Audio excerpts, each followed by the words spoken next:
Hello everyone, আসসালামু আলাইকুম। আপনারা সবাই কেমন আছেন? আমি আল্লাহর রহমতে ভালো আছি। আজকে ব্লগটি নিয়ে আসলাম, ঈদের ব্লগ। আর ব্লগটি দিতে অনেক দেরি হয়ে গেছে, কারণ বাড়িতে ছিলাম। আর বাড়িতে থাকলে দেখা যায় যে ঝামেলা, ভয়েস দেওয়াও একটা ঝামেলার কাজ। আর বাড়িতে গেলেও আসলে একটু ব্যস্ত ছিলাম, যার কারণে ঈদ ব্লগটা দেওয়া হয়নি। আজকে আপনাদের সাথে ছোট্ট একটি ঈদ ব্লগ শেয়ার করব। আর এখানে সকাল থেকেই আমি ব্লগটা শুরু করেছি। এখানে লাচ্ছা সেমাইয়ের জন্য আমি দুধটা ভালো করে জাল দিয়ে নিব। আর আমার শাশুড়ি ঘুম থেকে উঠে দুধটা চুলায় দিয়ে রেখেছিল, আর আমি শুধু উঠে এগুলা রেডি করে নিচ্ছি। আর ঈদের দিন আমি সেমাইগুলো রান্না করে থাকি, আর আমার শাশুড়ি পিঠা এগুলি তৈরি করে। আর এই লাচ্ছা সেমাইটা আমার কাছে খেতে খুব ভালো লাগে। এটা বগুড়ার লাচ্ছা সেমাই বলে থাকে, আর একটু অন্যরকম টেস্ট। এটা এখন আমি রান্না করব, একটা বাটিতে নিয়ে নিচ্ছি। আর কে কে এই লাচ্ছা সেমাইটা খেতে পছন্দ করেন অবশ্যই কমেন্টের মাধ্যমে জানাবেন। আজকে আমি দুই ধরনের লাচ্ছা সেমাই রান্না করব, আর একটা সাদা যে নরমাল আছে সেটা আমি করব। সেটা এখন আমি একটা বাটিতে ঢেলে নিচ্ছি। আর এই সেমাইটা বেশি একটু কেমন জানি গুঁড়া টাইপের বেশি, তারপরেও রান্না করছি। আর আমার ছেলে মেয়ে ঈদের দিন লাচ্ছা সেমাইটা খেতে ওরা অনেক পছন্দ করে। আর বিশেষ করে নুডলসটা তো থাকতেই হবে। এখানে আমি চুলায় নুডলসটা সিদ্ধ করে নিচ্ছি।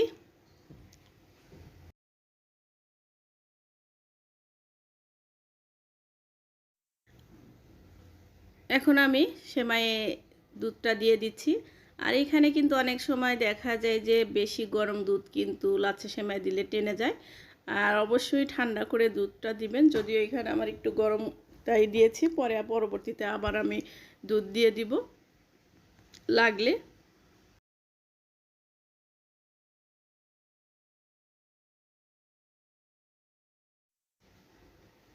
এখানে আমি সেমাইটা রেডি করে এরপর এখন আমি সেমাইয়ের জর্দাটা রান্না করব। এখানে কড়াই দিয়েছি আর সামান্য পরিমাণ তেল দিয়েছি। আর অবশ্যই তেলের ভিতরে একটু সেমাইটা ভেজে নিলে কিন্তু সেমাইটা অনেক ঝরঝরা হয়ে থাকে। আর কুলসুম সেমাই দিয়ে এই জর্দাটা খেতে ভীষণ মজা। এখানে তেলের ভিতরে ভালো করে ভেজে নিয়েছি, এরপর চিনি দিয়ে দিচ্ছি। এটার ভিতরে নারিকেল দিলেও অনেক ভালো লাগে, কিন্তু নারিকেলটা ছিল না, যার কারণে আমি আসলে দিতে পারলাম না। এটা এখন আমি সামান্য পরিমাণে একটু পানি দিয়ে একদম ঝরঝরা করে নিচ্ছি।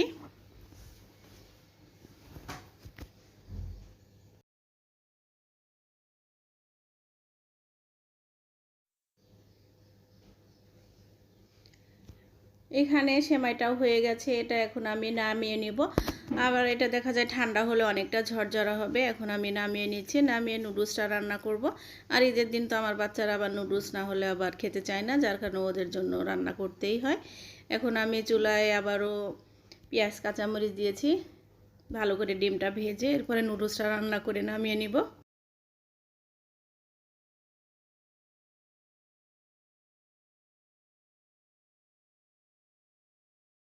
আর এখানে কিছু গাজর দিয়ে দিলাম, গাজর দিয়ে এখন ভালো করে ভেজে নুডলসটা দিয়ে দিচ্ছি।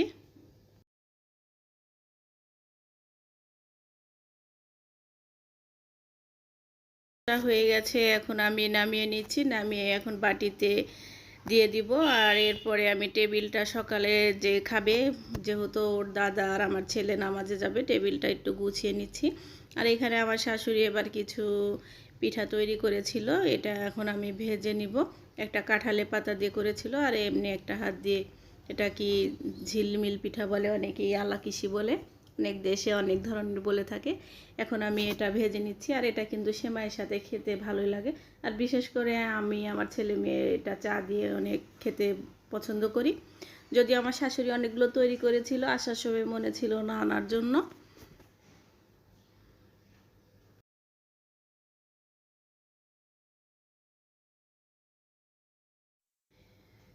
বিয়ের পর দেখা গেছে এগুলি আমার শাশুড়ি অনেক তৈরি করেছে, কিন্তু এখন আর আসলে ওইভাবে তৈরি করে না। এবার আবার বাড়িতে যেয়ে দেখলাম সব চাচি শাশুড়ি, তারপর আমার শাশুড়ি, যা সবাই পিঠাগুলো তৈরি করেছে। এটা হলো কাঁঠালের পাতা দিয়ে তৈরি করেছিল, কিন্তু আসলে এটা খুব একটা বেশি ভালো হয়নি। যাই হোক, সকালের রান্না শেষ।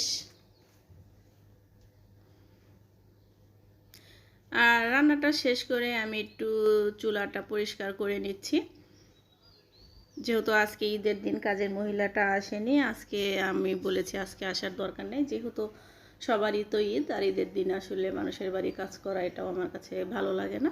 এই জন্য আর আজকে আসতে নিষেধ করেছিলাম। যদি বিকেলে আসবে, আসলে হয়তো খাওয়া দাওয়া করে চলে যাবে।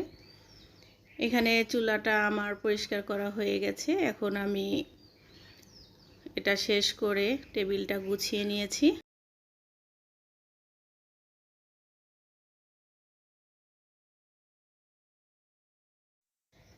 এই তো এখানে আমি 3 রকম সেমাই, নুডলস আর পিঠা ভেজেছিলাম।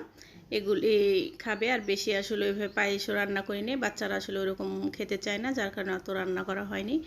এরপরে এগুলি শেষ করে এক চুলায় আমি গরুর মাংস আর এক চুলায় রোস্ট বসিয়ে দিয়েছি। কারণ দেখা যায় যে যেহেতু রোজার ঈদ, আসলে ওইভাবে কাজ থাকে না। সকালে রান্না করলে সারা দিন একদম ফ্রি থাকা যায়। আর যেহেতু বাড়িতে অনেকে এসেছে, আমরাও গিয়েছি, বাড়িতে একটু সবাই বসে গল্প করব সকালের রান্নাটা শেষ হলে। আর এখানে রোস্টটাও বসিয়ে দিয়েছি, গরুর মাংস রোস্ট। এগুলি আর পোলাওটা রাইস কুকারে দিয়ে দিব।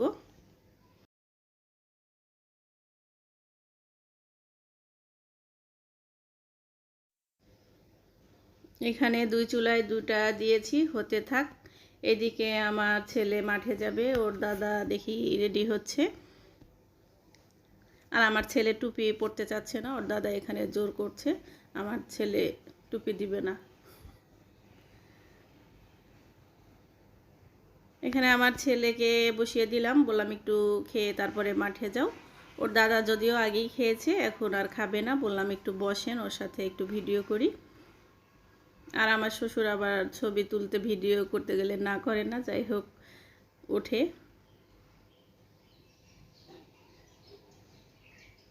আর আমার শ্বশুর যদিও ডায়াবেটিসের রোগী, যার কারণে অত আসলে মিষ্টি খেতে চায় না।